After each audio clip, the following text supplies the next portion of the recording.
السلام علیکم ورحمۃ اللہ وبرکاتہ۔ ناظرین، استقبال ہے فکر و خبر اسٹوڈیو میں۔ میں رضوان احمد ندوی ملکی اور عالمی اہم اور خاص خبروں کے ساتھ۔ تو ناظرین، بڑھتے ہیں خبروں کی تفصیلات کی طرف۔ دہلی میں موجود تاریخی مساجد کے خلاف ہندو شدت پسند تنظیموں نے مورچہ کھول دیا ہے۔ مرکز میں مودی حکومت کے بعد انہیں شہ مل گئی ہے، جس کی وجہ سے تمام قدیم و جدید مساجد کو بے بنیاد دعوے کر کے منہدم کرنے کا مطالبہ کیا جا رہا ہے۔ آئے دن کسی نہ کسی مسجد کے خلاف مقدمات دائر کر کے ہنگامہ کھڑا کرنے کی کوششیں ہو رہی ہیں۔ ایک بار پھر شدت پسندوں کے نشانے پر نئی دہلی ریلوے اسٹیشن پر موجود قدیم مساجد ہیں۔ سیو انڈیا فاؤنڈیشن نامی شدت پسند ہندو تنظیم نے ان دونوں قدیم مساجد کو غیر قانونی قرار دے کر ہٹانے کا مطالبہ کیا ہے، اور اس سلسلے میں دہلی ہائی کورٹ میں مقدمہ بھی دائر کیا ہے۔ دہلی ہائی کورٹ نے پہاڑ گنج میں ڈویژنل ریلوے مینیجر کے دفتر کے قریب مسجد غریب شاہ اور نئی دہلی ریلوے اسٹیشن پر پلیٹ فارم 2 اور 3 کے درمیان واقع ایک اور مسجد سے متعلق کیس کی اگلی سماعت 2 دسمبر 2024 کو مقرر کی ہے۔ خیال رہے کہ یہ دونوں مساجد نئی دہلی ریلوے اسٹیشن سے پہلے کی ہیں۔ واضح رہے کہ سیو انڈیا فاؤنڈیشن یہ ایک بنیاد پرست ہندو تنظیم ہے جو کہ گزشتہ کچھ برسوں سے دہلی میں واقع مساجد کے خلاف سرگرم ہے۔ گزشتہ ماہ دہلی میں 2 مساجد کے خلاف جو قانونی کارروائی عمل میں لائی گئی تھی، اس میں بھی اسی تنظیم کی کارستانی تھی۔ مرکزی حکومت وقف بورڈ میں بڑی ترمیم کی تیاری کر رہی ہے۔ جب سے ایوان میں اس سلسلے میں بل لانے کا اندیا ملا ہے، مسلمانوں میں زبردست بے چینی اور تشویش پائی جا رہی ہے۔ ترمیم کی جو تجاویز سامنے آ رہی ہیں، اس سے یہ کہا جا رہا ہے کہ مرکزی حکومت وقف بورڈ کے تمام اختیارات سلب کر کے اسے ایک لولا اور لنگڑا بورڈ بنانے کی پوری تیاری کر چکی ہے۔ اس سلسلے میں نہ مسلم دانشوروں اور علماء سے گفتگو کی گئی ہے اور نہ ہی عام مسلمانوں کی رائے معلوم کرنے کی کوشش کی گئی ہے۔ اپنے رویے کے مطابق مرکزی حکومت نے پھر ایک بار ہندوستانی مسلمانوں کے ایک اہم ادارے کو منمانے طریقے سے چلانے کی تیاری کر رہی ہے۔ رپورٹ کے مطابق مرکزی حکومت وقف ایکٹ 1923 کو ختم کرنے کے مقصد سے بل لا رہی ہے، اور ساتھ ہی مسلم وقف ایکٹ 1995 میں کم و بیش 40 ترامیم بھی کی جائے گی۔ مجوزہ بل کے سلسلے میں معروف اسلامی اسکالر ڈاکٹر ظفر الاسلام خان نے کہا کہ اس بل کے ذریعے حکومت وقف کی نئی تعریف کرنا چاہتی ہے۔ ان کا کہنا تھا کہ کوئی شخص جو پچھلے 5 سال سے اسلام پر پابند رہا ہو وہی اپنی جائیداد کو وقف کر سکتا ہے۔ ترمیمات میں یہ حکومت یہ بھی طے کر رہی ہے کہ وقف کی جائیداد میں ہونے والی آمدنی کہاں خرچ ہوگی۔ انہوں نے کہا کہ یہ دونوں باتیں اسلامی قانون کے خلاف ہیں، کیونکہ اسلامی قانون کے تحت کوئی بھی، یہاں تک کہ غیر مسلم بھی، اپنی جائیداد وقف کر سکتا ہے، اور وقف کی آمدنی صرف اسی مد میں صرف کی جا سکتی ہے جسے وقف کرنے والے نے طے کیا۔ انہوں نے کہا کہ نئی ترمیمات نے یہ راستہ بھی کھولا ہے کہ وقف کونسل اور ریاستی وقف بورڈوں کے ممبران غیر مسلم ہوں گے۔ اس کا مطلب ہے کہ وقف جائیدادوں کو اب غیر مسلم ایڈمنسٹریٹر چلائیں گے۔ مجموعی طور پر نئی ترمیمات کی منظوری ہونے پر ایک کلکٹر راج وجود میں آئے گا جو کہ فیصلہ کرے گا کہ کون سی جائیدادیں وقف ہیں اور کون سی نہیں۔ وقف ٹریبونل کے فیصلے بھی آخری اب نہیں ہوں گے، جبکہ ملکیت کے سلسلے میں کلکٹر کا فیصلہ آخری مانا جائے گا۔ وہیں نئی ترمیمات نے ریاستی حکومت کو بھی یہ اختیار دیا ہے کہ وہ جسے چاہے وقف بورڈ کا ممبر بنائے، اور یہ ضروری نہیں ہے کہ وہ ممبر مسلمان ہو۔ انہوں نے دعویٰ کیا کہ ان ساری تفصیلات کا خلاصہ یہ ہے کہ اس بل کے ذریعے مسلم علماء کا یہ حق بھی چھین لیا گیا ہے کہ وہ وقف کے بارے میں اسلامی قانون کی تعیین و تشریح کریں۔ اسی کے ساتھ وقف چلانے کی ذمہ داری بھی غیر مسلمین کے ہاتھوں میں دی جا رہی ہے، جو کہ مذہبی سماجوں کے اس حق کی پامالی کرتا ہے کہ وہ اپنے اوقاف کو اپنے مذہبی قانون کے مطابق چلا سکے۔ بتا دیں کہ وقف ایکٹ میں ترمیم کے لیے مسودہ قانون لوک سبھا میں پیش کیے جانے سے قبل ہی اپوزیشن پارٹیاں لگاتار مطالبہ کر رہی ہیں کہ اسے جانچ کے لیے اقلیتی امور سے متعلق پارلیمنٹ کی اسٹینڈنگ کمیٹی میں بھیجا جائے۔ اور مسلم پرسنل لا بورڈ نے بھی صاف کر دیا ہے کہ یہ جو ترمیمات کی جا رہی ہیں وہ ناقابل قبول ہیں اور اسے کسی بھی صورت برداشت نہیں کیا جائے گا۔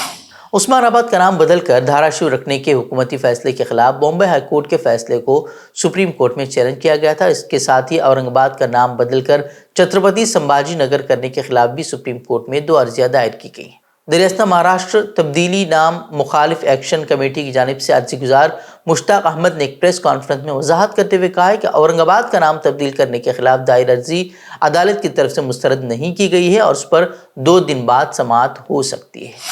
اور بنگلہ دیش میں پیدا افراتفری کے درمیان آج عبوری حکومت تشکیل پانے والی ہے۔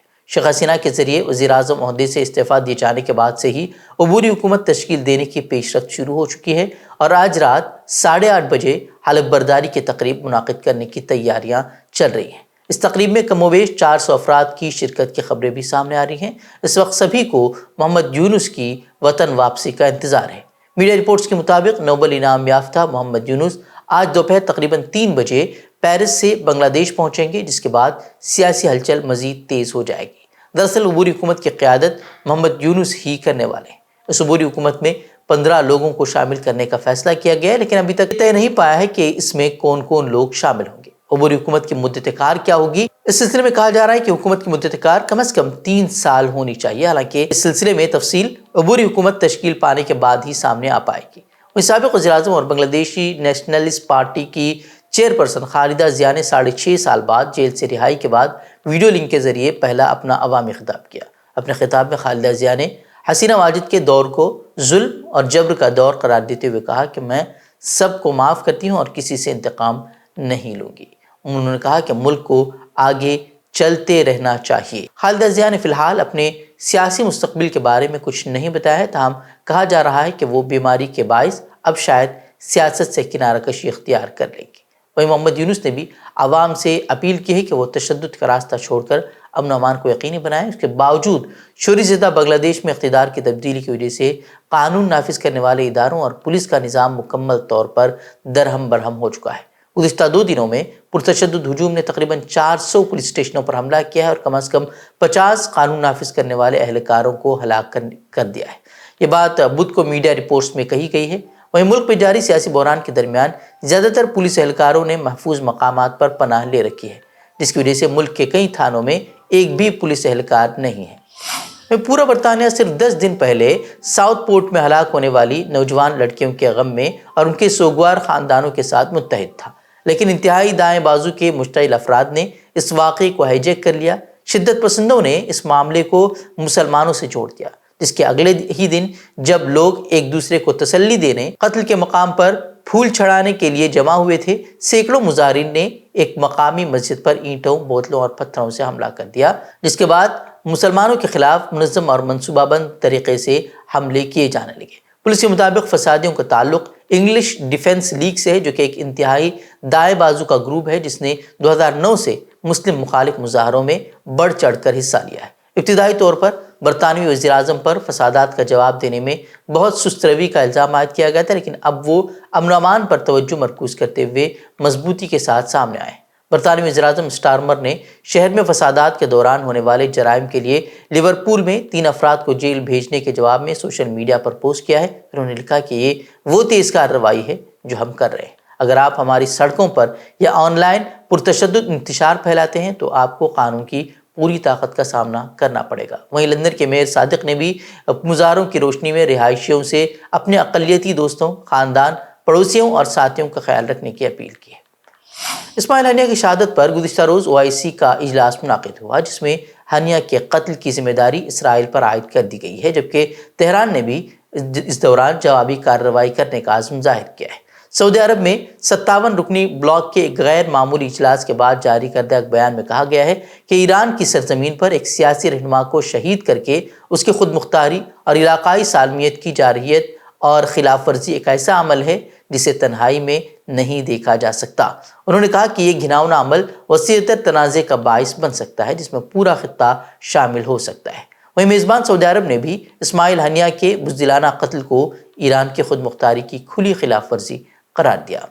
وہیں غزہ کے خان یونس علاقے میں قابض صہیونیوں کے حملے جاری ہیں۔ اب خان یونس میں خیموں کو نشانہ بنایا جا رہا ہے، ساتھ ہی پانی کے 70% سے زائد پائپ اور 25 سے زائد پانی کے کنووں کو اسرائیلی فوج نے تباہ کر دیا ہے۔ وہاں پر سے تقریباً 12 لاکھ لوگوں تک پانی کی رسائی ممکن نہیں ہو پا رہی ہے۔ وہیں لگاتار ہو رہے حملوں کے درمیان اسرائیلی فوج نے اور اس کی جاسوسی ایجنسی نے حماس کے ایک اور لیڈر نائل سخل کے قتل کا اعلان کیا ہے، اور ان کا دعویٰ ہے کہ سخل نے ہی مقبوضہ مغربی کنارے میں اسرائیلیوں کے خلاف حملوں کی ہدایت دی تھی۔ حالانکہ حماس کی جانب سے ان کے تعلق سے کوئی بیان سامنے نہیں آیا ہے۔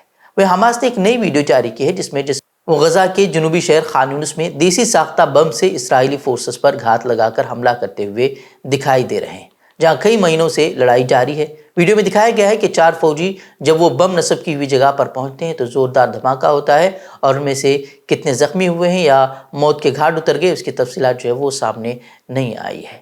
وہ اسماعیل ہنیہ کی شہادت کے بعد ایران کے حملے کی تیاریاں کیا ہے اس کو لے کر کئی ساری خبریں سامنے آ رہی تھیں۔ اب یہ خبر گردش کر رہی ہے کہ ایران نے یہ موقف اپنایا ہے کہ اگر غزہ میں جنگ بندی پر اسرائیل راضی ہو جاتا ہے تو پھر وہ حملہ روک سکتے ہیں۔ تاہم اس سلسلے میں الجزیرہ نے رپورٹ کیا ہے کہ جب انہوں نے اقوام متحدہ میں ایرانی مشن سے اس رپورٹ کے بارے میں پوچھا تو ان کا جواب یہ تھا کہ ایران کی اس وقت بیک وقت جو ہے 2 ترجیحات ہیں، ایک تو پائیدار جنگ بندی اور اسرائیلی فوج کا انخلاء، تو دوسرا شہید اسماعیل ہنیہ کی شہادت کا انتقام لینا تاکہ صہیونی اپنی اس حرکت پر افسوس کرتا رہے۔ ایران نے فی الحال حملہ روکنے کا کوئی بھی اشارہ نہیں دیا ہے، اس طرح کے کئی رپورٹوں میں دعویٰ کیا جا رہا ہے۔ تو ناظرین خبریں مزید خبروں کے لیے آپ ہمارے ویب سائٹ www.fikrokhabar.com کی طرف رخ کر سکتے ہیں۔